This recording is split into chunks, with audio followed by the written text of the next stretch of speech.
Тэгэхээр одоо энэ мухар сүсэг гэдэг зүйлнээсээ монголчууд салах ёстой маа. Ахан дүүсээ, Монгол ахан дүүсээ мухар сүсэг гэдэг зүйл чинь бол үнэхээр энэ зүгээр л оюун санааны солиорл гэж би хэлмээр. Гэхдээ хаана байна газар ухал ээж нүгчдэг гэл. Энэ Монголын чинь ууд ус нутаг усыг сэг болтол углаа шүү дээ. Өнөөдөр энэ улгаачууд ч гэдэг баяжаал ээжтэйгээ эрүүл сарвал нэг тун 9 мэд жаргалтай баян сатгалан амьдрал болоод шүү дээ. Гэхдээ ширээн дээр сууд үрж ордчдаг гэл ингээл ярьдаг.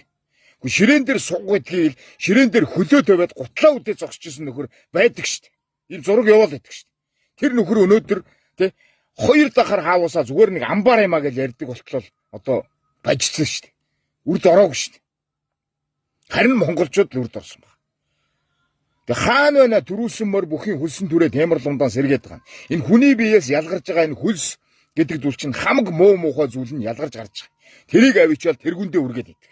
Энэ хүний эр хүний тэргүүн тарих толгой гэдэг чинь ариун байх ёстой юм аа. Энэ бол жинхэнэ одоо энэ тий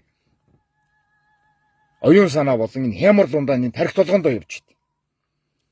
Хаана байна тэр гандан ороод хямран дарцэг хийсгээл уул овон дээр гарахтаал ингээл тий хямартай болно гэж хийсгээд идэг. Хямартай босон зүйл хаана байгаа юм бэ? Тэг байгаль дэлхийг хог навшоор дүүргэсэн шүү дээ.